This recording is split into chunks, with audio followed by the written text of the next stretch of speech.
Hola, bon dia. Soc l'Eduard i us vinc a presentar el temps d'aquesta setmana. Avui dilluns i demà dimarts segurament plourà. El dimecres farà sol i dijous tornarà a plourà.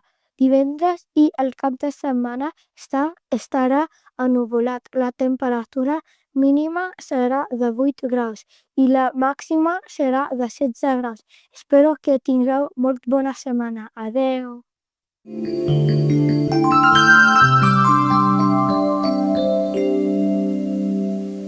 El día 23 de marzo se celebra el Día Mundial del Ascensor y no os creo que sea una celebración de reciente creación, no.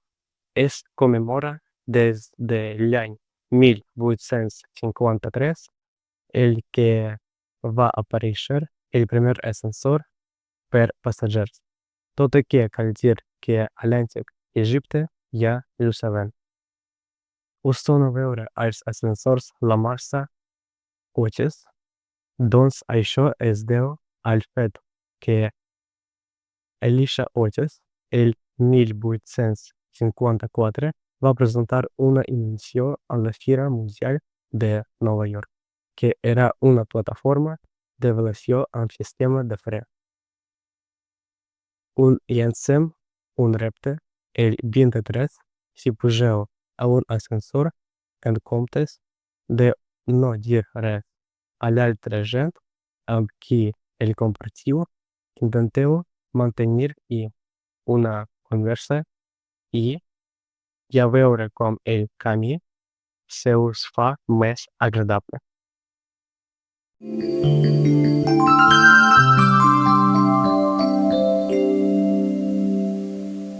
Hola, bon dia. Soc el Leonardo. Avui us parlaré sobre la meva beguda preferida del Brasil. Es diu guaraná antàrtica. Sabeu què és? El guaraná és una planta que neix a l'Amazones i conté cafeïna. Al Brasil, per crear el guaraná antàrtica, fem servir un àcid als fruits del guaraná. És una beguda energètica. A mi m'agrada beure guaraná antàrtica perquè em dona energia per jugar.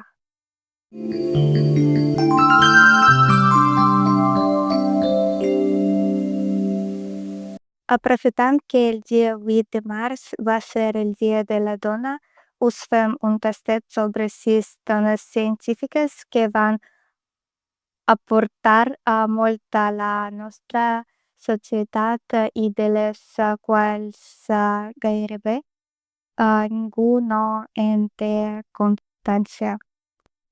Hildegard von Bingen va ser la primera ginecòloga de la història. Mary Henning és considerada la mare de la paleontologia. Augusta Ada Byron, la comtessa Lovelace, va escriure el primer algoritme pensat per una màquina. Lisa Meitner, a qui deu el seu nom el quaternari element químic de valor atòmic. 109. Barbara McClintock, Premi Nobel pel seu descobriment dels elements genètics mòbils. I per últim, Rosalind Franklin, que va ser una de les màximes expertes en tècniques de rajos X. Donem-los el reconeixement que es mereixen.